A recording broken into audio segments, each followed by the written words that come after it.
많이들 궁금해하시는 게 김광석 씨의 부인 서혜순 씨가 이제 어떤 분이냐 아마 많이 궁금해하실 겁니다. 그래서 저희가 우리 취재진이 처음으로 서혜순 씨를 만나서 아주 짧지만 간략한 인터뷰를 했습니다. 그 목소리 먼저 듣고 얘기를 나누겠습니다.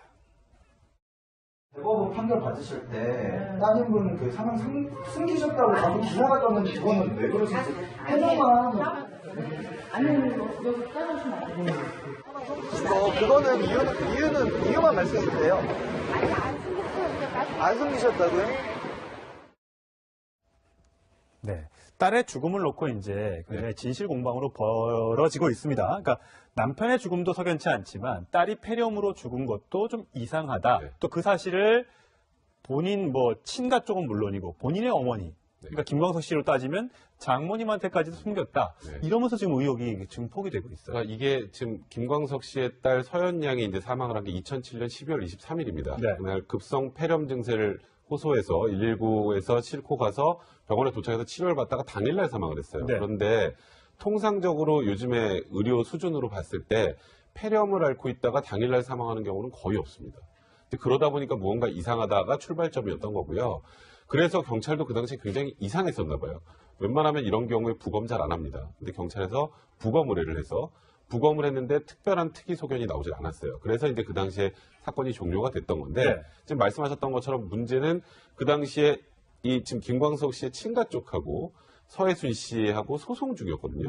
그 저작 인접권이라고 해서 이제 김광석 씨의 추모 앨범 같은 걸 내는데 그 당시에 아버지가 저작 인접권을 어느 정도 공동으로 행사해야 되는데 그걸 같이 하지 않았다라는 부분에다가 소송 도중에 이제 아버지가 사망을 하면서 이 가족들 입장에서는 전에 물론 조정을 통해서 이 서혜순 씨하고 이 서연 양에게 저작 인접권이 돌아갔지만 이거 강요에 의한 거였다. 그래서 우리 거다라고 이제 소송이 진행이 됐었는데 이 소송 도중에 서연 양이 사망을 한 거거든요. 2008년에 대법원 판결이 나옵니다. 근데 이 사실을 재판부에도 알리지 않았고 그리고 조금 전에 말씀하셨던 것처럼 친가 쪽은 당연히 알리지 않았고 그리고 외가 쪽에서도 2008년 초 그러니까 이 서연 양이 사망한 이후에 이 장모님이 이제 서혜순 씨한테 서연이 어딨니? 이렇게 물어봅니다. 그랬더니 미국에 잘 있어. 그런데 갑자기 어느 날 동사무소에서 연락이 와서 장모님한테 서연 양이 찾아갈 게 25만 원 있다. 서연 양이 사망했다는 걸 알려준 거예요. 그래서 너무 놀라서 이 장모님이 전화를 해서 딸아이 어딨냐? 언제 죽었냐? 이렇게 물어보니까 됐고 그냥 납골당 위치라도 알려달라 했더니 그것도 알려주지 않았어요. 근데 조금 전에 서혜순 씨 인터뷰를 보면 마치 그 딸아이의 죽음을 숨기지 않았다는 것처럼 얘기를 하시는데 그거는 지금 현재 진행되고 있는 팩트하고는 좀 다른 것 같다는 생각이 들고요. 또 왜 딸아이의 죽음을 대외적으로 알리지 않았는지 왜 빈소도 차리지 않고 3일 만에 화장을 했는지 이런 것들이 이제 서혜순 씨가 하나하나씩 해명을 해야 될 그런 사안입니다.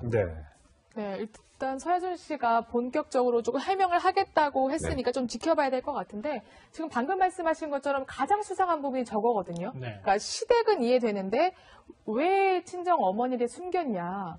그 부분이 가장 미심쩍은 부분이에요. 그렇죠. 일반적인 상식하고 비교했을 때 말이 안 되는 거죠. 왜냐하면 시댁은 본인하고 물론 이제 김광석 씨하고도 사이가 안 좋았다고 이제 알려져 있는 상황이기도 하고 시댁하고 법정 소송을 벌이고 있는 상황이기 때문에 아마 제가 예측컨대 굉장히 사이가 안 좋았을 가능성이 굉장히 많거든요. 아무래도 또 유산 문제라든가 아니면 저작 인접권 말씀도 하셨지만 그런 것들이 아주 예민한 문제이기 때문에 사이가 벌어졌을 가능성이 굉장히 높아서 시댁한테는 괜히 딸이 죽었다고 하는 걸 알리면은 이거 긁어부스럼 만들 수도 있겠다 이렇게 생각해서 안 알릴 수 있는데 문제는 자기 어머니한테까지 딸이 죽었다는 사실을 알리지 않았다는 거예요.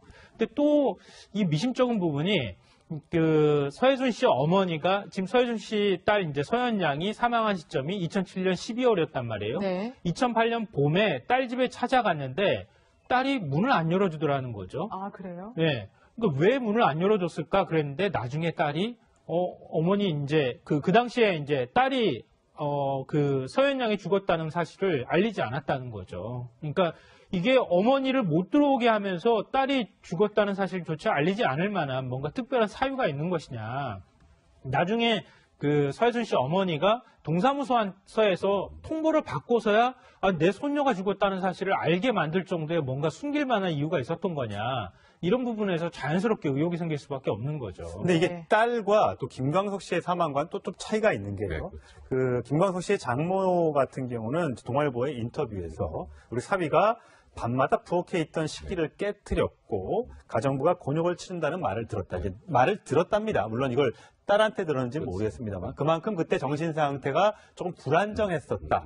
반면에 김광석 씨의 친형은 전혀 사실 무근이고 우울증 약을 복용한 적이 없다. 그러니까 자살도 사실 이해가 되지 않는다라고 보고 있거든요. 사실 이상호 기자가 이번에 이 김광석이라는 영화를 만들면서 가장 중점을 뒀던 부분이 그 부분입니다. 지금 이 딸아이의 서연 양의 죽음은 그 이후에 그렇죠. 딸이 어디 갔지라고 해서 찾다가 보니 사망했다고 이제 알려지게 된 건데 김광석 씨의 자살과 관련해서는 이제 그 당시 여러 가지 증언들이 좀 있었어요. 생각해보면 통상적으로 누군가가 자살을 할 때는 둘 중에 하나입니다. 하나는 주변 사람들이 알아요.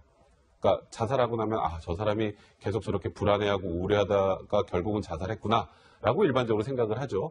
그런데 일단 그 주변 지인들의 얘기를 들어보면 김광석 씨가 자살하기 전날 다음 음반 계약을 합니다. 그러니까요. 네. 자살할 사람의 행동은 아니죠. 그 전날 만났던 신동엽 씨와도 굉장히 편하고 재밌게 놀았고 네. 그리고 우울증 증세는 전혀 없었다는 얘기를 하고요. 사고 당일날 만났던 박학기 씨도 역시 그렇게 똑같이 증언을 하고 있습니다. 그러면 주변 사람들은 김광석 씨가 자살할 것이라는 것을 인지하지 못했다는 거죠. 그럼 두 번째, 또 주변 사람들이 전혀 이 사람은 절대 자살할 사람이 아닌데 왜 죽었지? 하고 나중에 자살하고 나서 보면 그래서 죽었구나라는 게 있어요. 예를 들어서 재산 문제. 뭐 그런 여러 가지 문제들이 이런 겉으로 보기엔 전혀 문제가 없어 보이지만 소가리를 하다가 이런 문제를 안고 자살했구나라는데 그런 문제도 없어요. 근데 그러다 보니까 김광석 씨가 자살할 상황도 아니고 자살할 사람도 아닌데 그리고 우울증 약도 복용하지 않았던 것도 유서도 하게 됐어요. 그리고 메모광입니다. 김광석 씨가. 메모광이면 딸을 그렇게 끔찍히 아끼는 아버지라면 딸에 대한 편지라도 쓰고 자살을 하는 게 상식적이죠. 근데 그런 게 없다 보니까 이거는 그 당시에 원래 당초 얘기처럼 서혜순 씨 혼자 집에 있었고 서혜순 씨가 있는 상황에서 김광석 씨가 자살한 게 아니라 서혜순 씨의 오빠가 개입해서 자살한 게 아니냐, 자살한 게 아니라 타살 아니냐라는 게 이상호 기자의 주장인데 이에 대한 반박도 서혜순 씨가 좀 하셔야 될 것 같습니다. 네. 근데 지금 이건 두 가지 쟁점이 있는 거예요. 그러니까 김광석 씨가 사망에 이르게 된 원인이 무엇인가라는 부분하고 사망 당일 행적이 무엇이냐 이렇게 두 가지를 분리해서 생각해야 되는데 지금 이제 장모라고 하는 주모 씨가 얘기하고 있는 것은 사망 당시 상황이라기보다는 사망의 이런 원인과 관련되어 있는 얘기를 하는 거예요. 그러니까 집에서 부엌에 있던 식기가 자주 네. 깨트려졌다거나 이런 얘기를 하는 것은 부부싸움을 하는 과정에서도 있을 수도 있는 일이거든요. 예. 그거는 우울증과 직접적인 연관성이 없을 수도 있는 겁니다. 그러니까 그 얘기가 이번 사안의 본질적인 얘기들을 설명해 주기에는 좀 부족하다 이렇게 봐야 될 것 같고요. 김광석 씨하고 서혜순 씨가 사이가 안 좋았다고 하는 것은 가요계에 굉장히 오랫동안 얘기가 되어왔던 사실이기도 했거든요. 그러니까 사이가 안 좋았는데 예를 들어서 김광석 형이 주장하는 것처럼 이혼 통보를 사망 전날 했는데 거기에 따라서 뭔가 사망으로 이어지게 되는 뭔가 촉발되는 원인이 있었느냐 이 부분 하나하고 이 사망 당일 상황으로 얘기를 하자면 사망 당일에 왜 그러면은 김광석 씨를 그렇게 늦게 병원에 데리고 갔느냐라는 부분이라든가 그리고 그 오빠가 있었는데 오빠가 얼마나 어느 정도 개입했느냐라고 하는 부분인데 그 부분에 있어서는 장모 주모 씨가 굉장히 중요한 얘기를 지금 했어요. 딸이 굉장히 엄마라고 하면서 비명을 지른 다음에 그 전화로 그래서 놀라가지고 김광석 씨 집으로 달려갔고 네. 또 그 딸이 그 주변에 오빠 집이 있는데 오빠한테 달려가서 도와달라고 얘기해서 오빠가 속옷 차림으로 달려왔다 이렇게 얘기를 했거든요. 그렇죠. 그러니까 사망 당일에 그 딸과 오빠가 어떤 방식으로든 그 사망 현장을 확인했을 가능성이 굉장히 높다는 거를 지금 말해주고 있는데 예. 그동안에는 그 서혜순 씨 오빠가 어느 정도 이 부분에 개입하고 어느 정도 그 당시에 역할을 했는지에 대해서 전혀 얘기가 안 나왔었는데 네. 그 부분에 대해서 오빠 이름이 나왔다고 하는 것은 좀 의미가 있어 보입니다. 근데 저는 정말 만에 하나 이미 이제 자살로 결론이 나고 또 폐렴으로 사망했던 사인이 나왔습니다. 근데 만에 하나 일단 김광석 씨의 경우에 공소시효가 지났기 때문에 법이 통과되거나 다른 방법이 필요할 것이고 딸의 사인을 규명하기 위해서는 부검 이미 한번 했었잖아요. 네. 그리고 이미 시신을 화장해서 없습니다. 네. 규명이 가능합니까?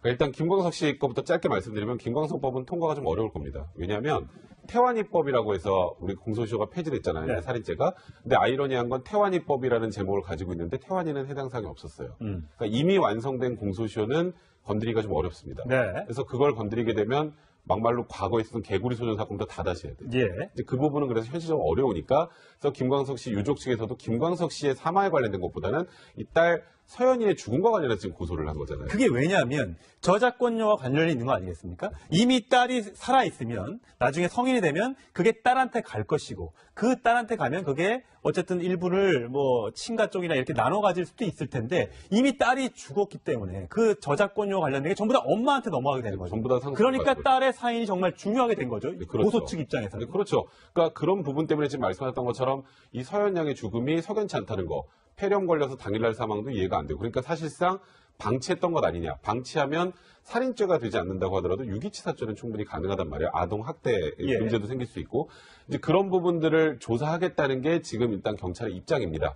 근데 문제는 서현 양은 사망을 했고, 그 당시에 부검도 했고, 서현 양의 사체는 없습니다. 그러니까요. 아이의 사체는 없는 상황이고, 그 당시의 상황을 진술해 줄 수 있는 사람도 역시 서혜순 씨를 제외하고는 거의 없는 상황이에요. 예. 근데 유일한 키맨이라고 할 수 있는 건 지금 이거는 확인을 해봐야 됩니다만, 서혜순 씨가 김광석 씨가 사망하고 난 이후에 지금 김광석 씨의 중학교 동창이라고 추정되는 사람과 동거를 했다라는 이웃들의 증언이 나왔는데, 서현 양의 사망 당시에도 동거를 하고 있었다면, 네.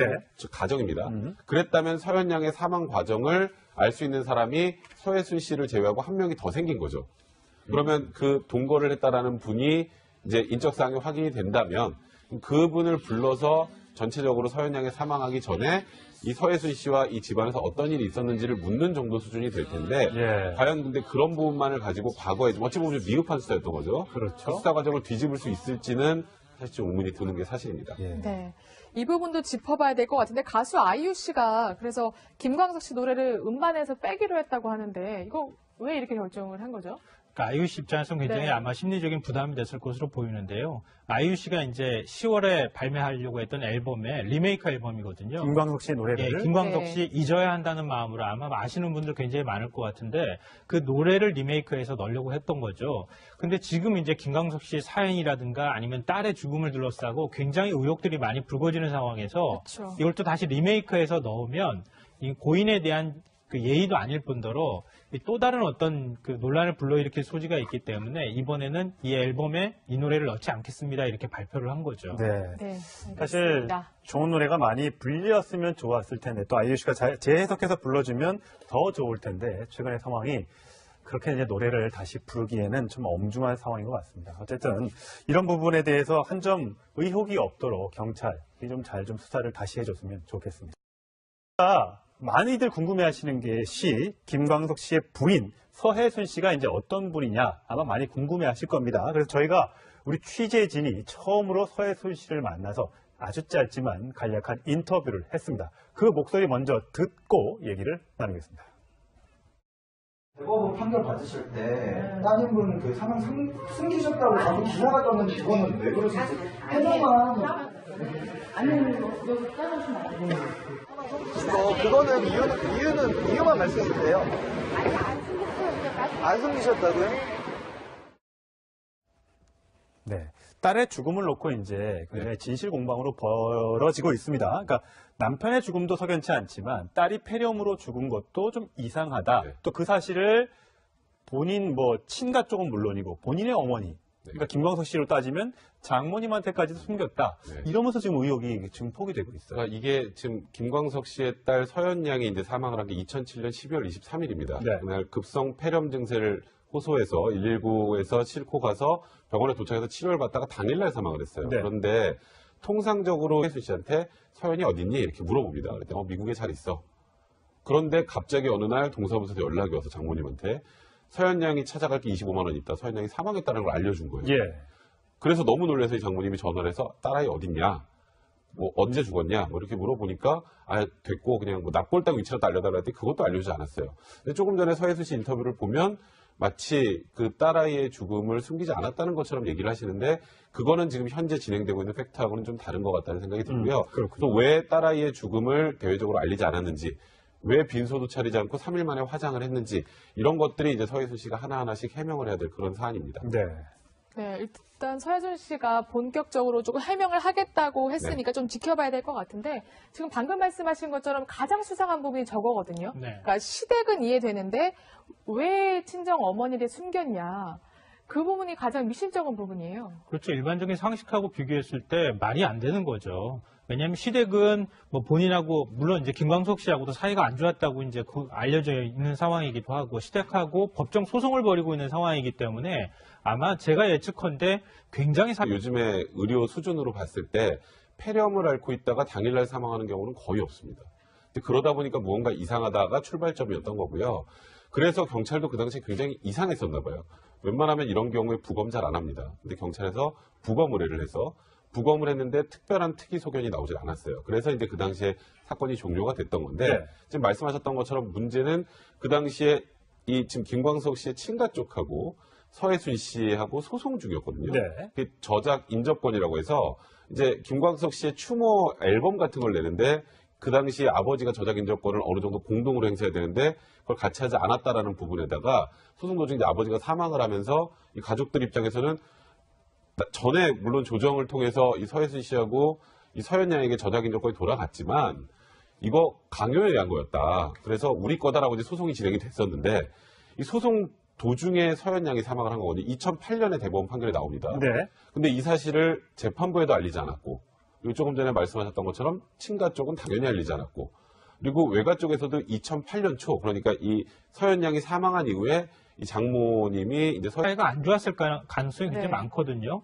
아무래도 또 유산 문제라든가 아니면 저작 인접권 말씀도 하셨지만 그런 것들이 아주 예민한 문제이기 때문에 사이가 벌어졌을 가능성이 굉장히 높아서 시댁한테는 괜히 딸이 죽었다고 하는 걸 알리면은 이거 긁어부스럼 만들 수도 있겠다 이렇게 생각해서 안 알릴 수 있는데 문제는 자기의 어머니한테까지 딸이 죽었다는 사실을 알리지 않았다는 거예요. 근데 또 이 미심쩍은 부분이 그 서혜순 씨 어머니가 지금 서혜순 씨 딸 이제 서현 양이 사망한 시점이 2007년 12월이었단 말이에요. 네. 2008년 봄에 딸 집에 찾아갔는데 딸이 문을 안 열어주더라는 거죠. 아, 그래요? 네. 그러니까 왜 문을 안 열어줬을까 그랬는데 나중에 딸이 어머니 이제 그 당시에 이제 딸이 그 서현 양이 죽었다는 사실을 알리지 않았다는 거죠. 그러니까 이게 어머니를 못 들어오게 하면서 딸이 죽었다는 사실조차 알리지 않을 만한 뭔가 특별한 사유가 있는 것이냐. 나중에 그 서혜순 씨 어머니가 동사무소에서 통보를 받고서야 내 손녀가 죽었다는 사실을 알게 만들 정도의 뭔가 숨길 만한 이유가 있었던 거냐. 이런 부분에서 자연스럽게 의혹이 생길 수밖에 없는 거죠. 근데 이게 네. 딸과 또 김광석 씨의 사망과는 또 좀 차이가 있는 게요. 네, 그렇죠. 그 김광석 씨의 장모 같은 경우는 동아일보의 인터뷰에서 우리 사위가 밤마다 부엌에 있던 식기를 깨트렸고 가정부가 곤욕을 치른다는 말을 들었다. 이게 말을 들었답니다. 물론 이걸 딸한테 들었는지는 모르겠습니다만 그만큼 그때 정신 상태가 조금 불안정했었다. 근데 반면에 김광석 씨의 친형은 전혀 사실 무근이고 우울증 약을 복용한 적이 없다. 그러니까 자살도 사실 이해가 되지 않는다라고 보고 있거든요. 사실 이상호 기자가 이번에 이 김광석이라는 영화를 만들면서 가장 중점을 뒀던 부분이 그 부분입니다. 지금 이 딸아이의 서현 양의 죽음은 그 이후에 그렇죠. 딸이 어디 갔지라고 해서 찾다가 보니 사망했다고 이제 알려지게 된 건데 김광석 씨의 자살과 관련해서는 이제 그 당시 여러 가지 증언들이 좀 있었어요. 생각해보면 통상적으로 누군가가 자살을 할 때는 둘 중에 하나입니다. 하나는 주변 사람들이 알아요. 그러니까 자살하고 나면 저 사람이 계속 저렇게 불안해하고 우울해하다가 결국은 자살했구나라고 일반적으로 생각을 하죠. 그런데 일단 그 주변 지인들의 얘기를 들어보면 김광석 씨가 자살하기 전날 다음 음반 계약을 합니다. 그러니까요. 네. 자살할 사람의 행동은 아니죠. 그 전날 만났던 신동엽 씨와도 굉장히 편하고 재밌게 놀았고